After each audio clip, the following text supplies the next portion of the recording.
The congressional hearing room in Washington, D.C., crackled with an undercurrent of tension, a storm brewing beneath the polished veneer of Capitol Hill. On June 26, 2025, what was meant to be a routine oversight hearing on government corruption transformed into a defining moment in American political history. The chamber, with its soaring ceilings, mahogany paneling, and rows of stern portraits, felt like a stage set for high drama. Lawmakers filed in, their aides clutching binders stuffed with meticulously prepared notes. Journalists crowded the walls, their cameras rolling, lenses trained on the witness table where Vice President J.D. Vance sat, his posture calm but resolute, his eyes carrying the weight of his Ohio roots. He was there not to defend himself, but to testify in support of a proposed law to root out corruption, a cause he'd championed since his days as a senator from the forgotten heartland. Across from him sat Representative Maxine Waters, a Democrat whose 32 years in Congress had cemented her as a fixture in American politics. Her district in South Los Angeles, Watts, Compton, Inglewood, was a tapestry of struggle, yet she'd long positioned herself as its fierce advocate. But beneath her public image, whispers of questionable dealings lingered, buried in reports no one dared amplify. Today, her eyes burned with contempt as she stared at Vance, her posture radiating defiance, her fingers tapping rhythmically on her desk. The chairman's gavel struck, echoing like a gunshot through the chamber. "This hearing is now in session," he declared, his voice slicing through the murmurs. The proceedings began with the usual political dance: pointed questions, rehearsed answers, subtle jabs cloaked in civility. Reporters scribbled, expecting sound bites for the evening news. But the air felt heavy, charged, as if the room itself sensed an impending rupture. Then it happened. Maxine Waters leaned into her microphone, her lips curling into a smirk. "With all due respect, Mr. Vance," she said, her voice dripping with venom, "you don't belong here. You're nothing but a thug in a suit." The room froze. Gasps erupted from the gallery, where constituents and onlookers sat riveted.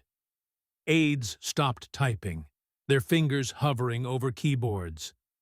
Cameras zoomed in, capturing the venom in her words as they hung like poison in the air. The insult wasn't just personal.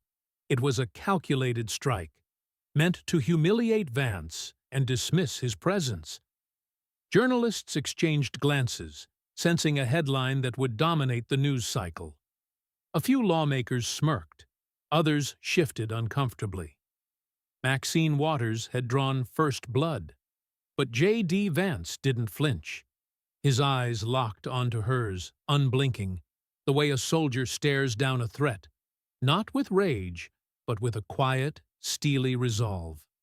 For 5 agonizing seconds, the chamber held its breath. The silence was deafening, every rustle of paper or creak of a chair amplified. Then Vance leaned forward, his voice low but steady, carrying a weight that seemed to shake the very walls. "Ma'am," he began, his Ohio accent grounding every syllable, "I've served this country in uniform.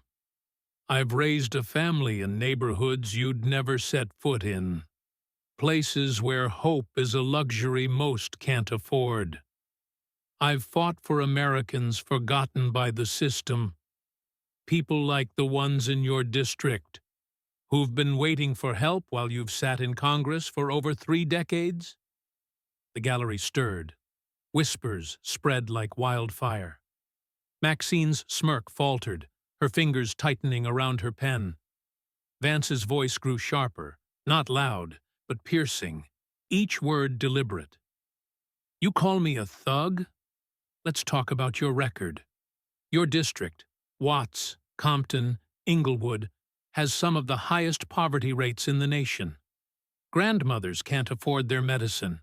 Children go to bed hungry.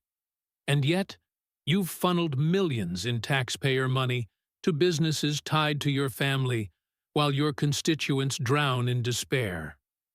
A CNN reporter's pen slipped from her hand, clattering to the floor. The sound echoed in the stunned silence. Maxine's hands twitched, her confidence unraveling. Vance placed a folder on the table, its plain manila cover unassuming but ominous. He opened it slowly, letting the moment breathe. "This," he said, holding up a document, "is a public report, buried for years, showing how you directed over $12 million in community grants to organizations run by your relatives. You called it job training. But one of those nonprofits hosted 3 workshops in 4 years. Meanwhile, your nephew bought a second home in Beverly Hills." The gallery gasped. A young black woman seated behind Vance wiped tears from her eyes, her hands trembling. Maxine tried to interject, her voice sharp but unsteady. "This is outrageous." The chairman raised a hand, his tone firm. "Let him speak." Vance didn't raise his voice. He didn't need to. Each word landed like a hammer. "There's more. Wire transfers, federal housing, kickbacks, lobbyist deals hidden in plain sight. You've used your position not to serve your people, but to enrich yourself." He paused, letting the accusation settle. "You don't get to call me a thug, Congresswoman. Not while you sit in power, profiting off the pain of black kids without hope, and poor families without clean water." Maxine's face paled. Her hands shook slightly, clutching the edge of her desk. The room felt like a courtroom now, the weight of truth pressing down on everyone. Vance held up another document, this one bearing the seal of the Department of Housing and Urban Development. 5 years ago, you pushed for funds to be redirected to a Los Angeles housing project. Guess who owned the land? Your daughter, under a different name. A murmur swept through the chamber.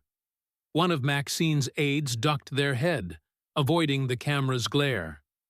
Vance's voice softened, but the intensity remained. "You called me a thug, ma'am, but thugs don't hide behind legislation to exploit the people they claim to defend.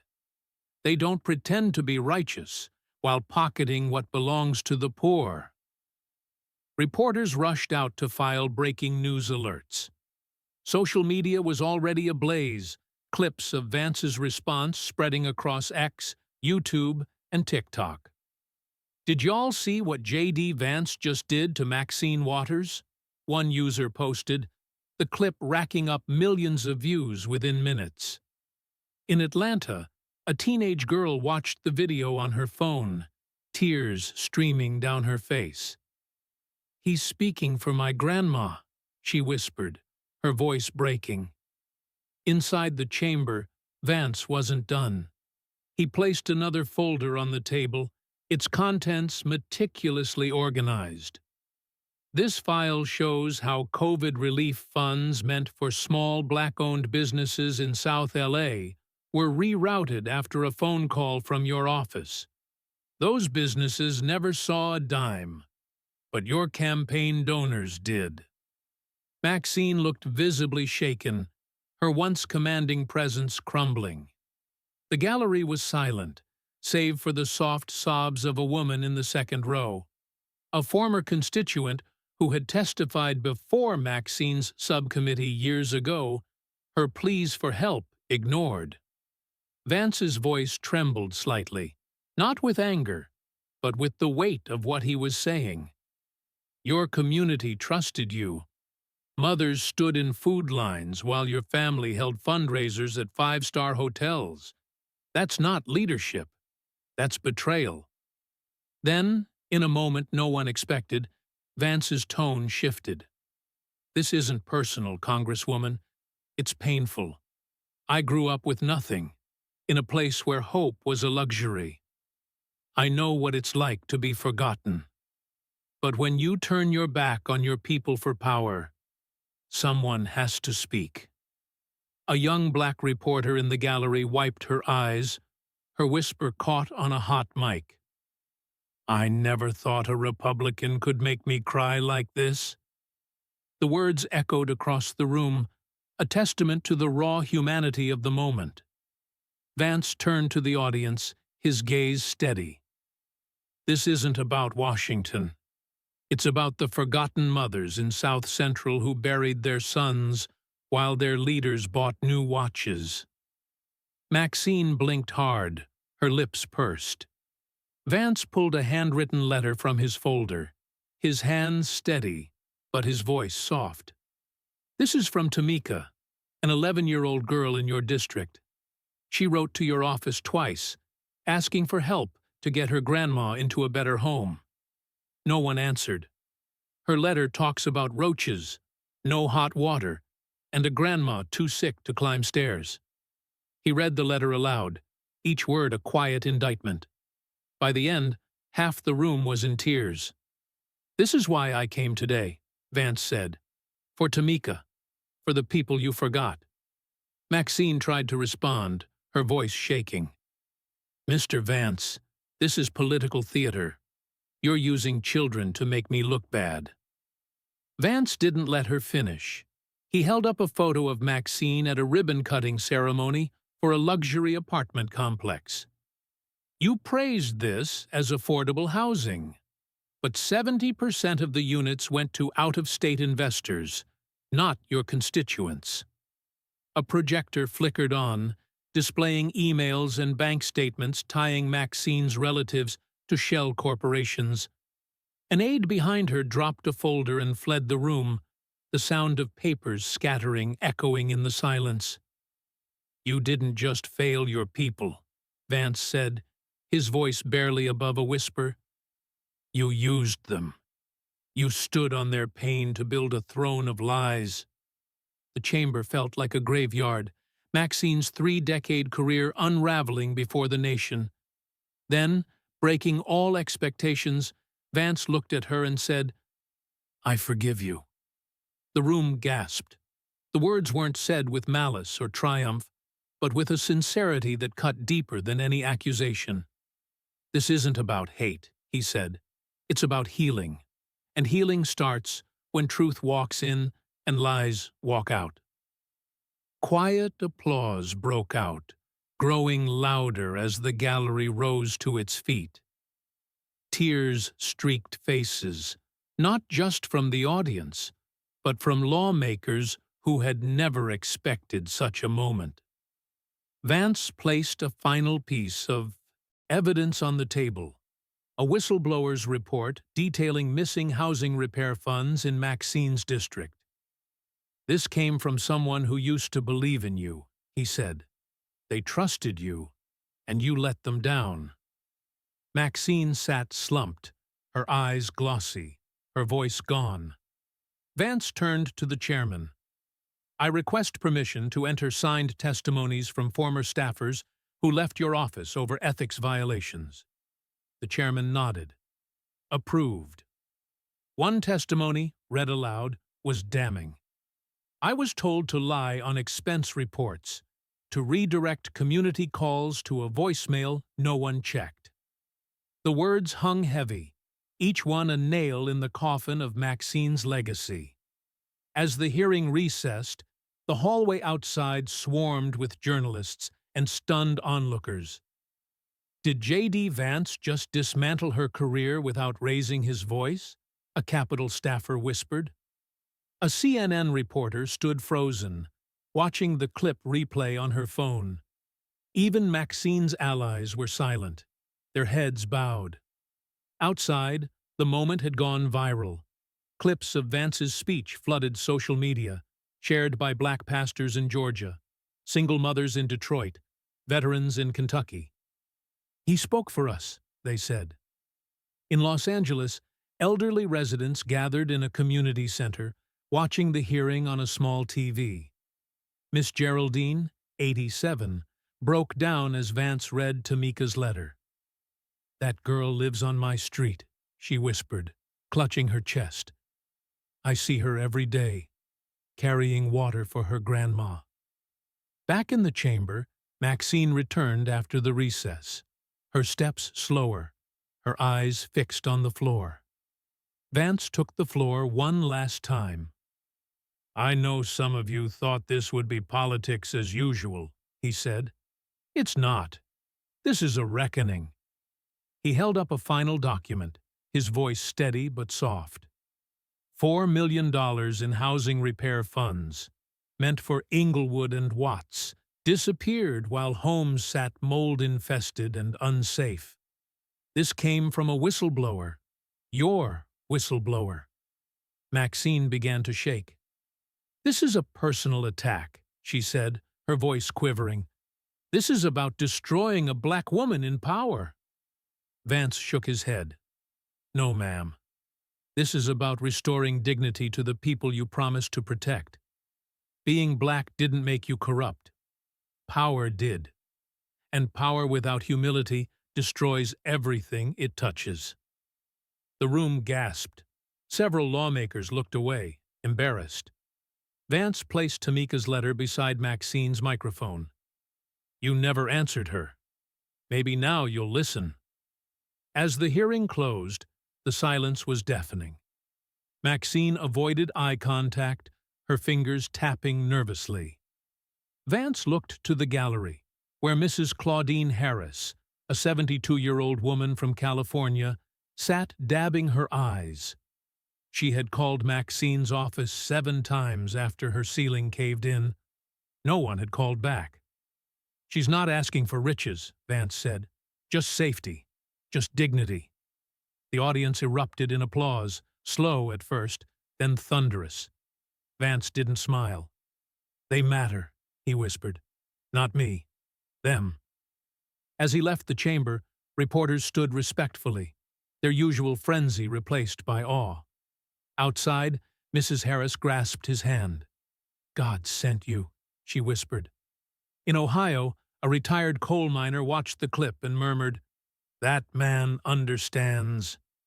By evening, the clip had reached 12 million views. CNN called it the Congressional Showdown of the Year.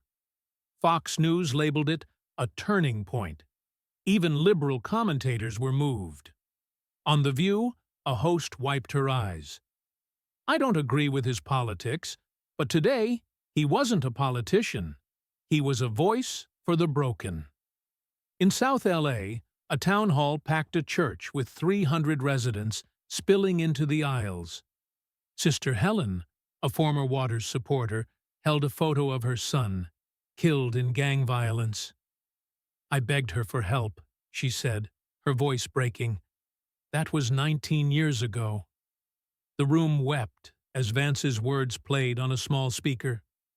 "You chose comfort over sacrifice, position over purpose." A young man in the back, barely 20, stood up. "I grew up in Watts," he said. "Nobody ever spoke for us like that. Nobody." Maxine's office remained silent, her staff dodging cameras. A leaked audio surfaced, a former aide admitting, "The people in the district will vote for her no matter what. Just keep them distracted." The clip aired across networks, confirming the worst.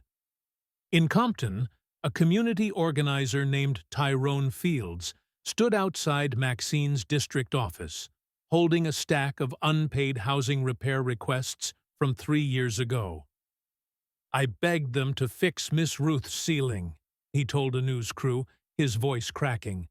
"She died last winter, no heat, under a moldy roof. They never called back." The clip went viral, Tyrone's grief resonating across the nation. The next morning, headlines screamed, "Vance shames Waters with facts." In Compton and Watts, residents gathered, not to protest, but to talk. Churches opened their doors, community centers filled. A mother played Vance's speech on her phone. "He didn't yell," she said. "He spoke, and I felt every word." At a local school, a teacher paused her lesson to show the hearing's closing moments. A student, no older than 15, whispered, "I wish my dad could have heard that." In Vance's office, his inbox overflowed with letters from the forgotten, stories of pain, hope, and gratitude. A drawing from a 10-year-old read, "Thank you, J.D." He didn't smile. He read every one. Later, he met Tamika, the girl who wrote the letter, outside the Capitol. She clutched a crumpled photo of her grandma. Vance knelt down, his voice soft. "You matter, Tamika," he said. "I hear you." The moment, captured by a bystander's phone, spread across social media, a symbol of hope amid despair. That night, an envelope arrived with no return address. Inside, a note. "I don't expect forgiveness, but I understand now. I'm sorry." M.W. Vance closed his eyes, not in triumph, but in peace. President Trump addressed the nation, his tone somber. What the vice president did wasn't political. It was presidential. Across America, murals appeared, quoting Vance, "You may hold power, but we carry pain, and pain will always outlast politics." In South L.A., teenagers painted the words on a community center wall, once ignored by Maxine's office. Investigations into her dealings quietly began, fueled by Vance's evidence. Former aides spoke out, one confessing on national television, "We stopped serving the people a long time ago." Nobody had the guts to say it until Vance did. Maxine's office remained shuttered, her silence louder than any defense. In her district, the people weren't angry. They were awake. At a Watts community meeting, a grandmother stood, holding a photo of her late son. "Maxine promised us change," she said. "Vance gave us truth." The room nodded, tears falling, not for politics, but for the shared pain of being forgotten. J.D. Vance hadn't just flipped a narrative.